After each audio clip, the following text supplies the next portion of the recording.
የገና ስጦታ ከጊፍት ሪል ስቴት። ጊፍት ሪል ስቴት ለገሃር በሚገኘው ሳይቱ ላይ ግንባታቸው ከ85% በላይ የደረሱ አፓርትመንቶችን፣ የንግድ ሱቆችን ከታህሳስ 15 እስከ 28 ታላቅ የገና በዓል የሽያጭ ኤክስፖ አዘጋጅቶ ኑ የቤት ባለቤት ይሁኑ ይሉታል።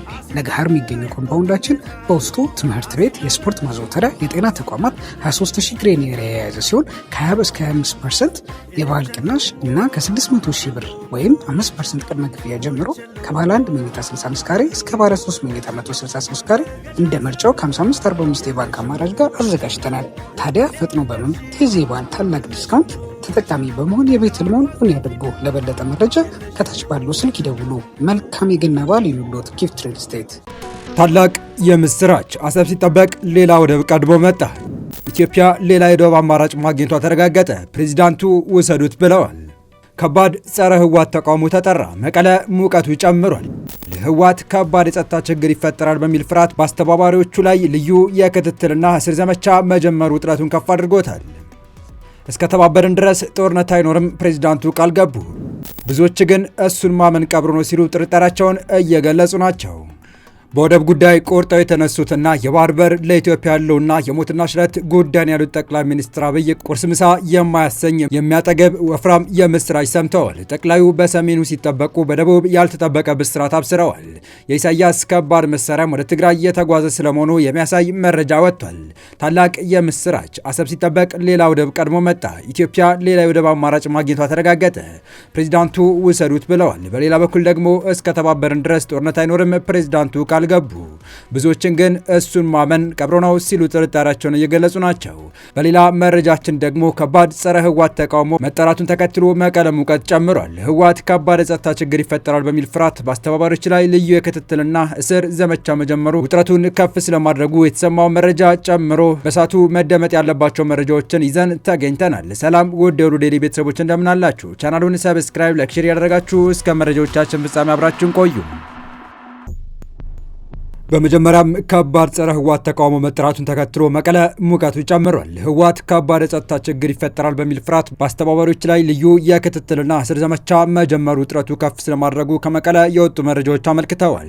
የህወሓት ቡድን ከሁሉም የትግራይ ዞን አመራር እንዲሁም ከተለያዩ ማህበራትና የህብረተሰብ ተወካዮች ጋር ወቅታዊ የክልል ሁኔታ በሚመለከት የሚያካሂደው የውይይት መድረክ የቀጠለ ሲሆን በቀጣይ ቀናት በመቀለ ከተማ የጸረ ህወሓት ተቃውሞ ሰልፍ እንቅስቃሴ ምልክቶች እየታዩ በመሆኑ ከህወሓት ባለስልጣናት ዘንድ ትልቅ ስጋ መንገሱ የገለጹት ምንጮች በመዲናዋ ከባድ የጸጥታ ችግርና ብጥብጥ ሊከሰት ይችላል የሚል ፍራቻ የገባው የደብረ ጽዮን ቡድን በተቃውሞ አስተባባሪዎች ላይ እርምጃ ለመውሰድ ልዩ የክትትል ስምሪት መድቧል ሲሉ አክለዋል።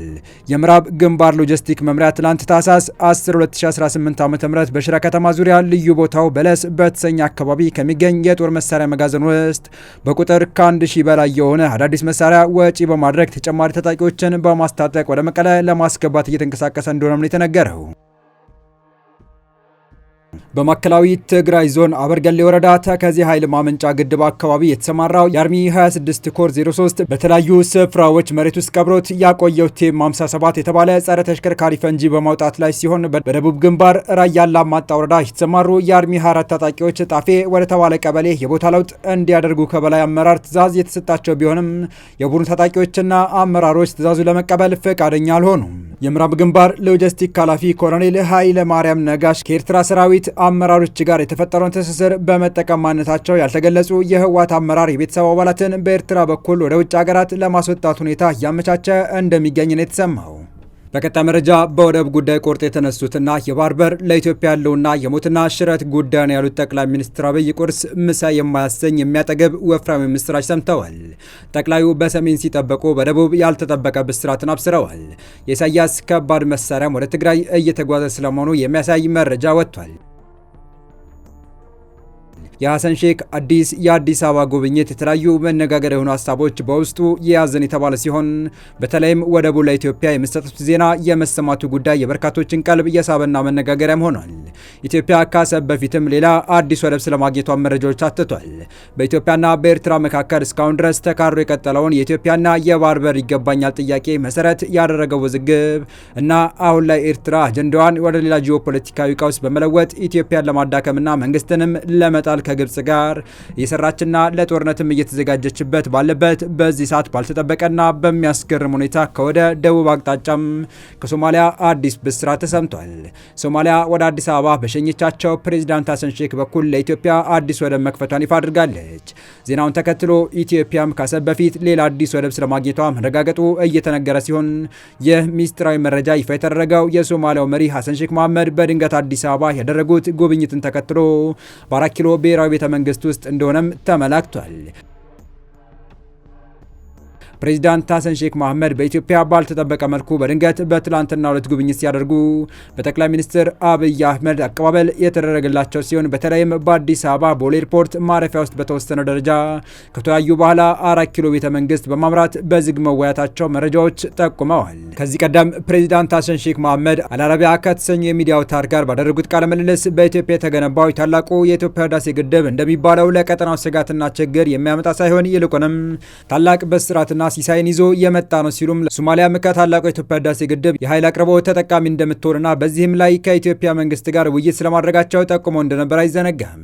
በተመሳሳይ ፕሬዚዳንቱ በዛው ቃለ ምልልሳቸው ላይ በቀጣይ ምናልባትም በሚመጡበት ጥቂት ወራት ውስጥ ሶማሊያ ከኢትዮጵያ ጋር ያላትን ቀጠናዊ ትብብርና ወንድማማችነት በማጠናከር በሁለቱ ሀገራት መካከል የጠነከረና የዳበረ ብሎም ዘላቂነት ያለው ስትራቴጂካዊ ግንኙነትን ለመፍጠር ዓላማ ያደረገ አዳዲስ ክንውኖች ሊኖሩ እንደሚችሉ አመላክተው የነበረ ሲሆን በትላንትናው ዕለት በአዲስ አበባ ባደረጉት ጉብኝት አዲስ አበባ የመገኘታቸው ጉዳይ እና የዚህ የወደቡን መረጃ የመሰማቱ ጉዳይ ከዚሁ ከወር በፊት ከአልአረቢያ ከተሰኘው ሚዲያ ጋር ባደረጉት ቃለ ምልልስ ላይ ከሰጡት ፍንጭ ጋር ተያይዞ እንደሆነ የወጡ መረጃዎች አመላክተዋል። ለጉዳዩ ቅርበት ያላቸው የመረጃ ምንጮች እንዳረጋገጡትም ሀሰን ሼክ ለኢትዮጵያ አዲስ ብስራትን ይዘው ስለመምጣታቸው የተገለጸ ሲሆን ብስራቱም በርካታ ኢትዮጵያውያን በሚያስደስት ሁኔታ ከአሰብ ቀድሞ በሶማሊያ በኩል ህንድ ውቅያኖስ ላይ የራሷን ወደብ እንደምታገኝ መወሰኑን የተመለከተ እንደሆነ አክለዋል። ኢትዮጵያ በሰሜን የአሰብ ወደብንና በስተደቡብ አቅጣጫ እስከ ጅቡቲ ዳር ድንበር ድረስ የሚገኘውን ደቡባዊ ቀይ ባህር ማለትም የቀይ ባህር አፋሮች የሚገኙበትን የቀይ ባህር ቀጠና እንዲመለስላት ጥያቄ እያቀረበችና በዚህም ጥያቄዋ ምክንያት ግብጽን ጨምሮ በቀጠናው የተለያዩ ሀገራት አንድ ላይ ተጣምሮ በኢትዮጵያ ላይ ጦርነት ለመክፈት እንቅስቃሴ እያደረጉ ባሉበትና ሰዎችም ትኩረታቸው ወደ ሰሜኑ ጦርነት ወይም በሰሜን ስላለው ውዝግብ ትኩረት እያደረገ ባለበት በዚህ ወቅት የጠቅላይ ሚኒስትር ዶክተር አብይ አህመድ መንግስት በደቡብ በኩል አዲስ ብስራት ማሰማቱ በርካቶችን ያስገረመ ነው ተብሏል። ይህም ከዚህ ቀደም ጠቅላይ ሚኒስትር ዶክተር አብይ አህመድ የሚመሩት መንግስት በቀጠናው እያደረገ ያለው አጠቃላይ እንቅስቃሴ ለግብጽ ምሁራንም ግራ የገባ እንደሆነ መመላከቱ አይዘነጋም። ታዲያ በዚህ መልኩ አሁን የተሰማው ሶማሊያ ለኢትዮጵያ አዲስ ወደብ ክፍት አድርጋለች የሚለው መረጃ ይህንኑ ያረጋገጠ እንደሆነ የተነገረ ሲሆን ሶማሊያ ክፍት ያደረገችው ወደብም ሆቢዮ ወደብ በሚል ስያሜ የሚጠራ ስለመሆኑም የመረጃ ምንጩ አረጋግጠዋል። በዚሁ መጨረሻ ወዳደረግነው መረጃ እንለፍ። ቆፍጣናና ምሕረት የለሽ መሆናቸው የሚነገርላቸው ፕሬዚዳንት ፑቲን እስከተባበርን ድረስ ጦርነት አይኖርም ሲሉ ለአውሮፓውያኑ የመተማመኛ ቃል ሰጥተዋል። ፑቲን ምዕራባውያን እስካከበሩን ድረስ ጦርነት አይኖርም አሉ። የሩሲያ ፕሬዚዳንት ቭላዲሚር ፑቲን ምዕራባውያን ሀገራት ሩሲያን በአክብሮት ከተመለከቱ ጦርነቱ ፍጻሜ ያገኛል አሉ።